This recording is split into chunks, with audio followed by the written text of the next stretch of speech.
A candle does not exist only to stay safe. It is made to burn, to give light, and slowly lose itself in the flame. In the same way, some people are not changed by comfort, but by one powerful meeting that burns away their old life. This is the story of Rumi, a respected scholar whose life changed forever after meeting a mysterious mystic named Shams of Tabriz. Before Shams entered his life, Rumi was known as a learned man. He taught students, studied religious law, and lived with honor and respect.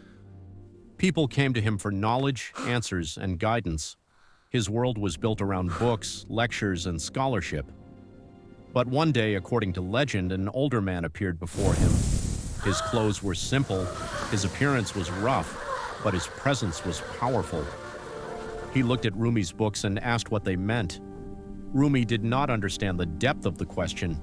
To him, this stranger seemed like someone who could not understand serious knowledge. But then the moment became unforgettable. The books caught fire and Rumi was left shocked. That man was Shams of Tabriz. Shams was not just asking about books. He was challenging Rumi to look beyond words, beyond pages, and beyond pride. He wanted Rumi to understand that real truth is not only learned by reading. Some truths must be felt, lived, and experienced through the heart. From that moment, Rumi's life began to change. Rumi had already been exposed to the spiritual path of Sufism, but before Shams, it had not become the center of his life. Shams opened a door inside him. He showed Rumi that knowledge could guide a person, but love could transform them. For Rumi, books were no longer the final destination. They became like candles on the road, pointing towards something greater, divine love. But this change was not easy. Some of Rumi's followers did not understand him anymore. They saw him moving toward poetry, spiritual devotion, and Sufi practices. The scholar they once knew was becoming something different. Then Shams suddenly disappeared. No one knows the full truth of what happened.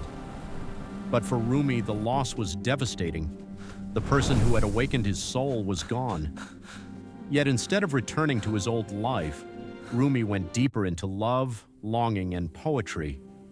His pain became words, his grief became light, his love for Shams became a path toward the divine. Rumi began writing powerful poems filled with longing and spiritual fire.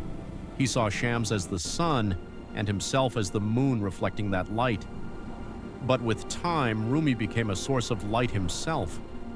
Later, he created the Masnavi, a work filled with stories, wisdom, and lessons about the soul. Through these writings, Rumi guided others toward the same truth he had discovered. Love is not just an emotion. Love is a way of seeing. To Rumi, true love opens the heart to everything around us. It teaches us to see beauty beyond appearance, meaning beyond words, and God's presence in creation. After Rumi's death, his teachings continued to spread. His poetry traveled across cultures, languages, and generations. People still read him today because his message feels deeply human. Rumi's journey began with knowledge, but it was love that changed him. And maybe that is his greatest lesson. Real love does not just touch the heart, it transforms the entire soul.